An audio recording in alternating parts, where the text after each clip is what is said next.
Shepard, I'm glad you're here. Good to see you smiling again, so to speak. I'm sleeping much better now. I guess I'm getting used to how quiet your ship is. I still think a lot about my pilgrimage, though. I know Steren's our top priority, but with all the worlds we go to, I was hoping to find something to bring back to the flotilla. We've still got a long way to go. You'll find something to take back. Yes, but it cannot just be some derelict ship my people can use for salvage. It has to be more than that. There's a lot expected of me. What's so special about you? It's my father. He's the senior member of the Admiralty Board. He's one of only 5 people who can overrule the decisions of the Conclave for the good of the migrant fleet. My father is responsible for the lives of 17 million people. Our entire race is in his hands, and I'm his only child. So are you some kind of heir to the Quarian throne or something? No, it doesn't work that way. My father's position isn't hereditary. I'll probably never serve on the Admiralty Board myself. Officially, I'm just the same as any other citizen. But it doesn't work that way in practice. People have always treated me differently because of who my father is. You must get all kinds of special privileges. I probably had it easier than most growing up, but it's not all good.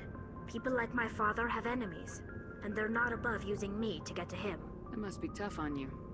My people place a high value on family and ancestry. There's an unspoken expectation that I'll live up to my father's example. Everyone's waiting for me to do something great on my pilgrimage, something that will forever change our lives for the better. If I don't, it's like I failed, and that reflects badly on both me and my father. The work you're doing here is more important than anything any Quarian's ever done before. Yes, I know. But you have to understand Quarian culture. We're a very insular society. The events beyond the flotilla don't much matter to the average citizen. Our greatest dream is that one day, we'll return to our homeworld and drive out the Geth. But even if we stop Seren, that's not going to happen. There's still millions of Geth behind the veil. Until they're gone, our exile will continue. What would you need to bring back to make everyone happy? Something that would help us better understand the Geth. They've changed significantly since the exile. They've continued to evolve.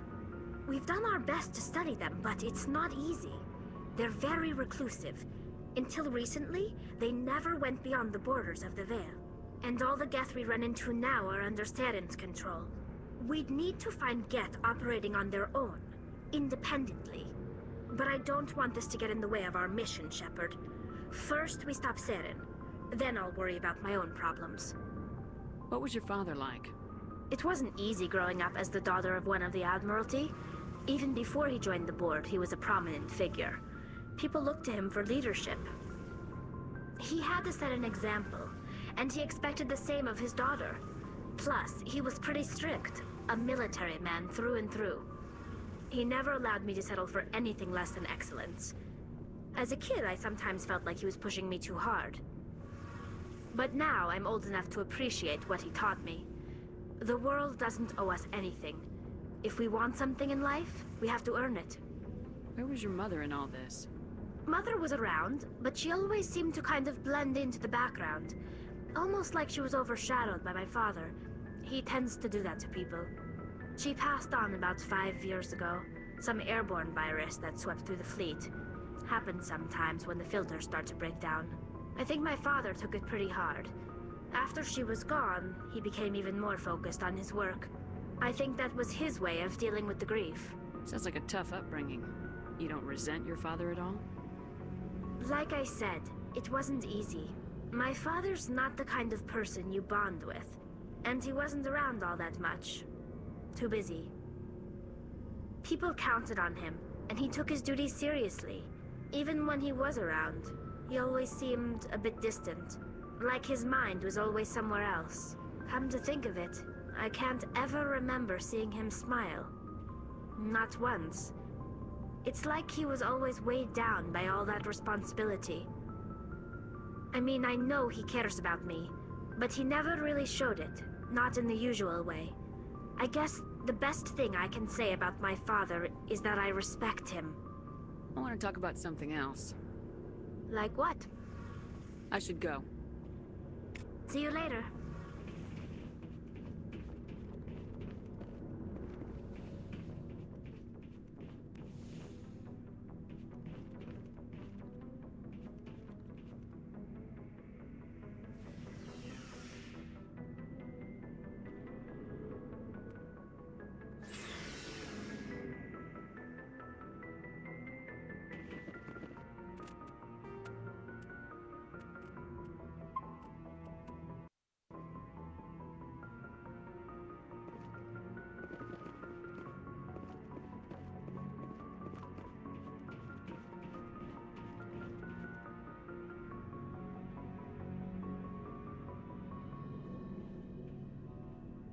Anything you need, Commander? Just trying to get a sense of where the crew's at. Thoughts? Well, they know about the stonewalling you've had from the Council. They deserve to know what we're up against. They're on your side. They're pissed about the resistance we're getting, especially from our side. I'll have a better handle on all of it when my head stops hurting. Another L2 flare-up. Anything I can do? No, Commander, it'll settle down. It's rough sometimes, but they spike higher than a lot of L3s. Except for you, of course. Besides, I fared a lot better than some after Kinetics was through. I haven't heard anything about Kinetics in a while. Yeah, they quietly disappeared. Broke up into a bunch of little corps after they botched the training on Jump Zero. After first contact, Kinetics was set up to track Element Zero exposures and develop implants for humans. Once we had an embassy on the Citadel, Kinetics could bring in experts instead of taking it slow. Is there some reason we couldn't learn it on our own? They didn't know where to start. Hell, it took a couple of years to even link Biotics and Ezo.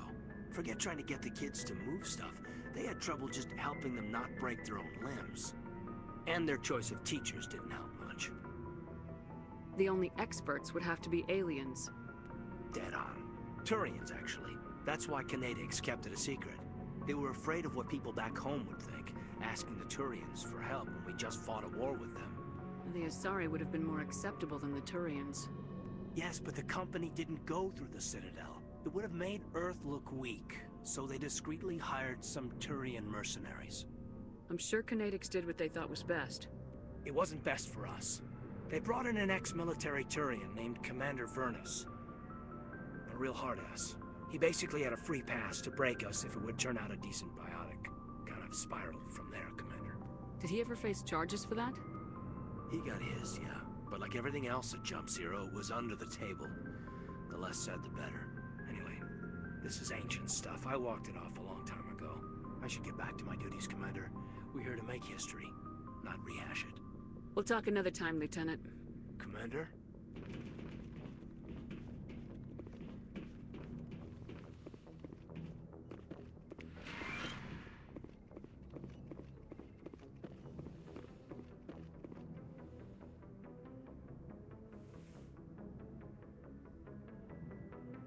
I get the feeling you want to ask me something, Commander.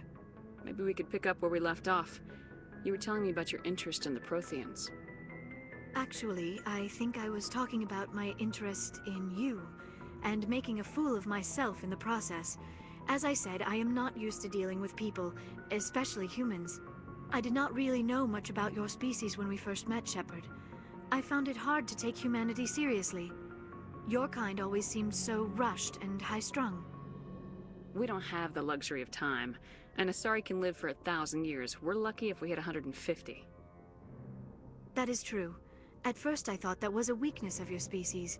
After spending time with you and your crew, however, I think it may actually be an advantage. You humans are creatures of action. You pursue your goals with an almost indomitable determination. It is an admirable trait, but also an intimidating one. You're scared of us? Unfortunately, the rest of the galaxy sees humanity as something of a bully. You run over anyone in your path to get what you want. It is up to people like you to change their minds, Shepard. I'm doing the best I can, Liara. There is a reason the Council chose you to become a Spectre. They saw something special in you. The best of what humanity has to offer. I looked into your history. I know what you did during the Blitz.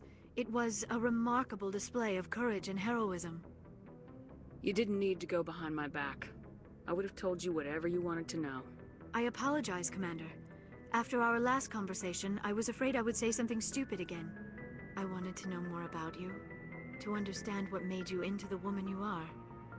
There is something compelling about you, Shepard. Are you sure you're interested in me, or is it my visions of the Protheans? I admit, your connection to the Protheans had something to do with my initial interest, but it has grown beyond that. You intrigue me, Shepard, but I was not sure if it was appropriate to act on my feelings. I thought there might already be a relationship between you and Lieutenant Alenko. The Lieutenant and I are just friends. Nothing more. My mistake, then. I am not as adept at understanding human relationships as I thought. But what about us, Shepard? Is there a mutual attraction, or Was I wrong about that too? I'm not interested in you in that way, Liara. This is very embarrassing for me, Commander. Please, let's talk about something else. I should go. Goodbye, Commander.